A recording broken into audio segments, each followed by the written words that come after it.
राधे राधे, जय श्री कृष्णा दोस्तों। कैसे हैं आप सब? उम्मीद करती हूँ आप सब अच्छे होंगे। आज लड्डू जी का हमारे सुबह हो गई। आज लड्डू जी की दिनचर्या है, आप लोगों के साथ शेयर कर रही हूँ। क्योंकि एक मेरी बहन है, उन्होंने कमेंट किया था कि दीदी आप लड्डू गोपाल जी की सेवा पहले जैसी कर रहे हैं या फिर आपने लड्डू गोपाल जी की सेवा छोड़ दी। तो लड्डू गोपाल जी अगर हमारे घर में आए हैं तो उनकी सेवा छोड़ी नहीं जाती है, कंटिन्यू ही रखनी पड़ती है। बस ये कि थोड़ा बदलाव आ जाता है, क्योंकि जब हमारे लड्डू गोपाल जी छोटे थे तो मेरा लक्ष्य भी काफ़ी छोटा था। इस वजह से मैं दोनों की अच्छे से ख्याल रख पाती थी। और अब जैसे-जैसे बच्चे बड़े हो गए हैं वैसे ही ज़िम्मेदारियाँ थोड़ी बढ़ गई हैं। इस वजह से अब मैं उस तरीके से सेवा नहीं कर पाती हूँ जैसे मैं दोनों टाइम, तीनों टाइम मालिश करती थी, जैसे छोटे बच्चे की करते हैं। तो लक्षु की भी उतना ही मालिश करती थी, 2 टाइम, 3 टाइम। वैसे ही लड्डू जी की करती थी 3 टाइम मालिश, और उतना ही ध्यान रखती थी।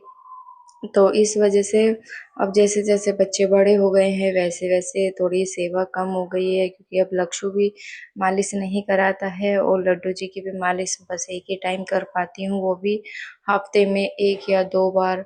लेकिन सेवा अपनी वही रखती हूँ, उनको भोग लगाना, सुबह उठाना, खिलाना-पिलाना सब वही रहता है। तो इसीलिए मैंने आपसे कहा था कि हफ्ते में मेरी 3 लड्डू जी का सेवा का ब्लॉग रहेगा और 3 मेरी घर की दिनचर्या रहेगी। तो ये आज से मैं अपने लड्डू गोपाल जी की दिनचर्या आप सबके साथ शेयर करूँगी। जो उनके जिनके घर में लड्डू गोपाल जी हैं, उनके मन में बहुत सारे सवाल होते हैं कि दीदी, जो हम लड्डू गोपाल जी को भोग लगाते हैं, मिश्री हो या फिर घर का खाना हो, तो उनका क्या करें?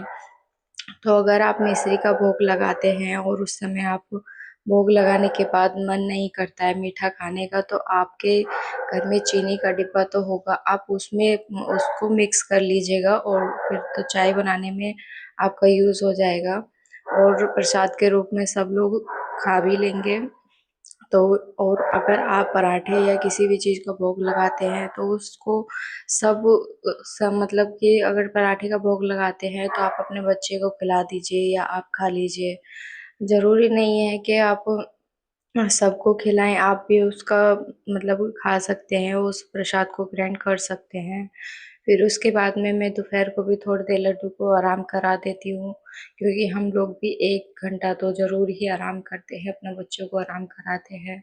और फिर शाम को उठते हैं तो फिर लड्डू जी के लिए थोड़ा-सा भोग लगा देते हैं, जो भी हमारे पास होता है। अगर चाय बनाते हैं तो चाय का भोग लगा देते हैं, या फिर कोल्ड ड्रिंक वगैरह घर पे कुछ ऐसा बनाती हूँ तो भोग लगा देती हूँ। अभी तो घर में सबकी तबीयत खराब है, इसलिए मैं घर में अभी तला हुआ कुछ नहीं बना रही हूँ। लेकिन बस दोनों टाइम कभी खीरे का भोग लगा देती हूँ, कभी किसी फल का, या बाहर से जलेबी खाने का मन होता है लड्डू जी का, तो जलेबी का भोग लगा देती हूँ। वैसे ही किसी न किसी चीज़ का भोग लगा सकते हैं, बस ध्यान रखें कि वो साफ-सुथरे से बनी हो। मतलब जैसे हाथ मतलब साफ-सफाई का ज़्यादा आप ध्यान रखें, क्योंकि मानो हम लड्डू गोपाल जी की सेवा कर रहे हैं बेटे के रूप में, लेकिन हैं तो वो भगवान ही, तो इसलिए साफ-सफाई का ध्यान रख के ही लड्डू गोपाल जी की सेवा की जाती है। मैं अपने लड्डू जी को अपने बेटे के रूप से ही सेवा करती हूँ, इसलिए मैं उनकी हर छोटी-छोटी बातों को समझ पाती हूँ कि हमारे लड्डू जी क्या माँग रहे हैं, क्या मतलब उनकी लीलाएँ मैं बहुत अच्छे से देख पाती हूँ। जब हमारे लड्डू जी को बाहर जाना होता है, तो लक्षु मेरा बहुत ज़िद करता है, मम्मी आज हम लड्डू को लेके जाएँगे, आज हम मार्केट लेके जाएँगे, आज हम लड्डू जी हमारे साथ जाएँगे। तो ऐसे ही उनकी कुछ लीलाएँ होती हैं। पहले तो मेरे लड्डू जब छोटे थे तो बहुत नटखट थे, घर में बिल्कुल भी नहीं टिकते थे। जब मैं बाहर जाऊँ तभी उनको बाहर जाना था, तो छोटे थे इस वजह से मैं अपने साथ लेके भी जाया करती थी। और लक्षु अब बड़ा हो गया है तो थोड़ा डर लगता है कहीं लड्डू जी हमारे हाथ से गिर ना जाएँ, क्योंकि लक्षु को भी सँभालना है, क्योंकि बड़ा हो गया है। तो उसको भी थोड़ी बदमाशी बढ़ गई है, नटखट हो गया है। हमारा लक्ष्य भी, और लक्ष्य और लड्डू हमारे बहुत ही ज़्यादा नटखट हो गए हैं और दोनों बहुत बदमाशी करते हैं।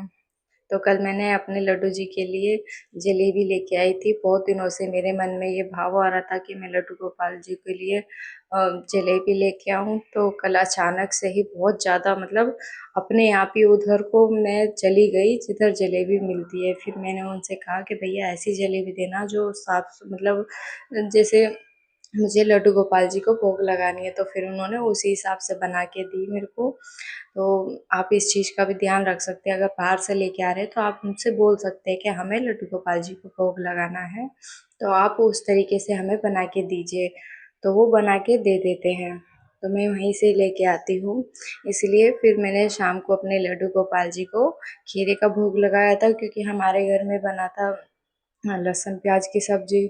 तो इस वजह से मैंने लड्डू जी को घर का खाने पीने का भोग नहीं लगाया था। हमारे घर में लहसुन प्याज यूज़ होता है, अब होने लगा है, इसलिए मैंने तुलसी माला भी निकाल दी। पहले मैंने 2 साल तुलसी माला पहनी थी, इसलिए मैंने तुलसी माला भी अब निकाल के रखी हुई है, क्योंकि लहसुन प्याज खाने के बाद तुलसी माला नहीं पहननी चाहिए। तो इस वजह से मैंने ये निकाल के रख दी। वीडियो कैसी लगी लाइक